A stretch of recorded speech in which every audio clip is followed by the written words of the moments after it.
안녕하세요. 풋볼 포레스트입니다. 신태용 감독의 인도네시아 대표팀이 2024 아세안 챔피언십을 통해 다시 한번 인도네시아 감독으로서 도전을 나서게 되고, 이번 대회는 인도네시아 대표팀 축구 역사상 단 한 번도 우승을 하지 못한 동남아시아 축구에서는 최고 권위를 갖는 대회이기 때문에 신태용 감독에게 이번 대회 도전은 역시나 새로운 역사를 써내려간다는 부분에서 또 하나의 엄청난 도전이 될 것으로 보이는데, 신태용 감독의 인도네시아 대표팀은 오늘 있었던 경기에서 정말 선수 퀄리티의 엄청난 한계를 맛보는 경기력으로 실망스러운 패배를 당하고 말았습니다. 바로 지난 주말 12월 8일자로 동남아시아 최고의 축구 국가를 가리는 2024 아세안 챔피언십이 2년 만에 개막을 했었는데요. 이번에 열린 아세안 챔피언십은 흔히들 스즈키컵, 미쯔비시컵으로 잘 알려져 있는 동남아시아 대표팀들 간의 축구 대회로서 이 아세안 챔피언십에서는 태국 대표팀이 무려 7회나 우승을 하면서 가장 강력한 전력을 자랑하고 있지만, 신태용 감독 또한 이 대회에 인도네시아 대표팀을 이끌고 2번 정도 참가를 했었고, 2020년 대회에서는 준우승, 2022년 대회에서는 4강의 성적을 올리면서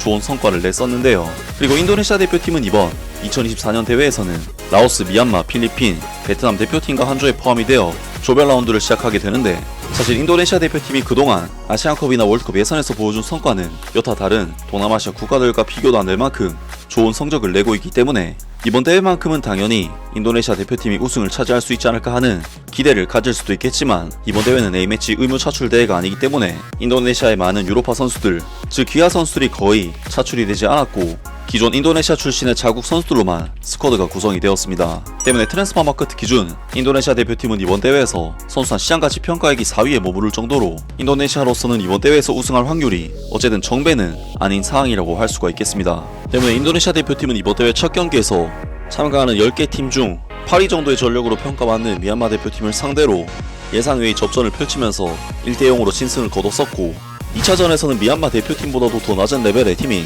라오스 대표팀에게도 3골이나 내주면서 3대3 무승부를 거뒀었는데, 오늘 밤에 있었던 경기에서는 인도네시아 대표팀이 조별 라운드에서 만날 수 있는 팀들 중 가장 강한 상대인 베트남 대표팀을 상대로 3차전 경기를 치르게 됐었는데요. 이번에 인도네시아 대표팀이 상대한 베트남 대표팀은 현재 피파 랭킹 116위 자리에 위치한 동남아시아에서는 1티어급 팀으로 분류할 수 있는 동남아시아 축구의 강자로서, 사실 인도네시아 대표팀으로서는 최근 베트남 대표팀과의 경기에서 귀화 선수들을 바탕으로 3연승을 달리고 있지만, 귀화 선수들이 많이 들어오지 않았을 때인 박항서 감독 시절만 하더라도 7경기 연속 무승을 거둘 정도로 정말 천적에 가까웠던 팀이었기 때문에 이번 대회에서 네덜란드 선수들을 거의 데려오지 않은 인도네시아 대표팀으로서는 굉장히 쉽지 않은 경기가 될 수밖에 없는 경기였습니다. 또한 이번 경기는 양팀 모두 김상식 감독과 신태용 감독이라는 코리안 감독의 맞대결이라는 부분에서 정말 흥미로운 매치업이라고 할 수가 있었는데요. 그리고 인도네시아 대표팀으로서는 지난 경기에서 에이스인 마르셀리노 페르디난 선수가 퇴장을 당해 출전 정지 징계를 받았었기 때문에 더욱 약화된 전력의 팀을 꺼내들 수밖에 없었고,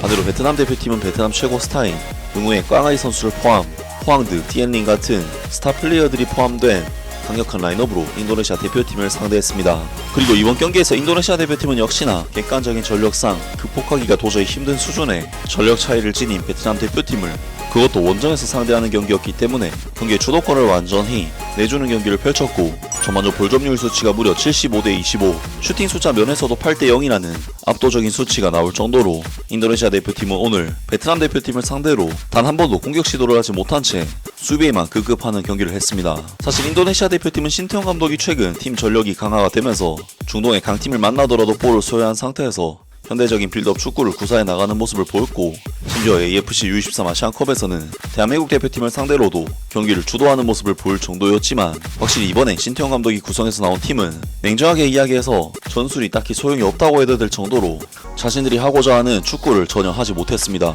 때문에 인도네시아 대표팀은 평소에 보여줬던 경기 지배력을 가져가면서 볼을 소유하고 자신들이 스스로 전개하는 스타일이 아닌 완전히 내려앉아서 지키는 축구에 의존할 수밖에 없었는데, 인도네시아 대표팀은 전반전 2분 만에 응우엔 반비 선수에게 코너킥 상황에서 유슈팅을 내줬지만 수비수가 6탄 방어로 이를 막아냈고, 26분에는 베트남의 메시로 불리는 응우엔 꽝아이 선수가 직접 좁은 수비 틈을 돌파하는 것을 시도했지만 밀집된 수비에 의해 막히고 말았습니다. 그리고 33분에도 베트남 대표팀이 코너킥 상황에서의 세컨볼을 박스 안에서 마무리를 했지만 너무나도 많은 인도네시아 수비들에게 둘러싸여 제대로 된 임팩트의 슈팅을 하지 못했고, 40분에는 베트남의 간판 스트라이커 응우의 띠엔리 선수가 오버헤드킥을 시도를 했지만 임팩트가 제대로 되지 않아 찬스가 또다시 무산이 되면서 인도네시아 대표팀은 베트남 대표팀과의 이번 경기 전반전을 0대0의 스코어로 마쳤고, 어쨌든 수비적으로 지키는 축구를 했던 인도네시아 대표팀으로서는 충분히 성공적인 성과라고 할 수가 있었습니다. 정말 이번 경기는 인도네시아 대표팀의 공격 전개 부분에 대해서는 전반전 슈팅 연계가 말해주듯이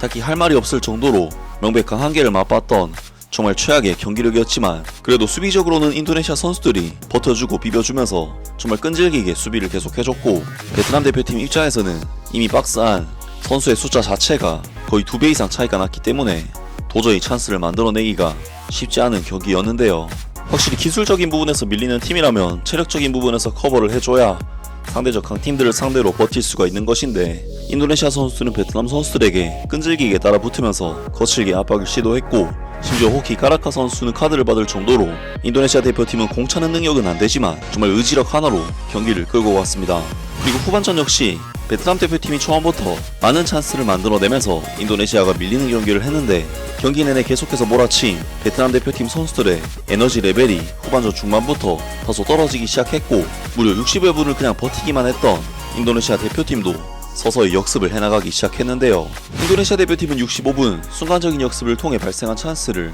교체 투입된 빅터 데탄 선수가 수비수들 사이에서 적절한 개인기로 살짝 제친 뒤 유효 슈팅을 가져가면서 거의 득점에 근접한 상황을 만들어냈고, 69분에도 빅터 데탄 선수가 발빠른 역습으로 베트남의 측면 라인을 뚫어버리면서 베트남 대표팀의 골문을 위협하는 등 경기 후반부는 인도네시아가 드디어 공격성을 드러내면서 경기 초반과는 완전히 달라진 분위기 속에 긴장감을 더해갔습니다. 하지만 이러한 역습 축구가 결실을 맺으려면 결국에는 득점을 터뜨려야만 결과물을 얻을 수가 있는데, 인도네시아 선수들이 보여준 마무리의 퀄리티는 사실 너무나도 레벨이 낮은 모습이었고, 결국 찬스가 왔을 때 결정짓지 못한 인도네시아 대표팀은 77분 베트남 대표팀의 간판 스타 응우엔 꽝아이 선수에게 치명적인 왼발 슈팅으로 실점을 허용하면서 인도네시아 대표팀은 베트남 대표팀과의 이번 아세안컵 3차전 경기를 아쉽게 0대1 패배로 마무리하게 되었습니다. 정말 이번 경기는 신태용 감독의 원래 스타일이 나오지 않는 와중에도 60분 시점까지는 버틴 뒤 상대의 에너지 레벨이 떨어질 시점에 강력한 역습을 시도했다는 부분에서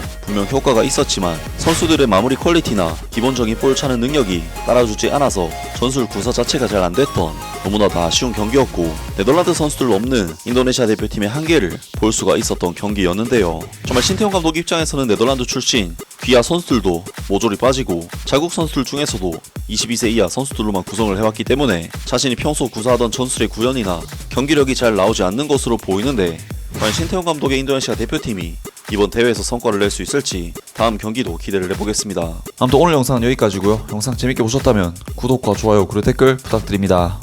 감사합니다.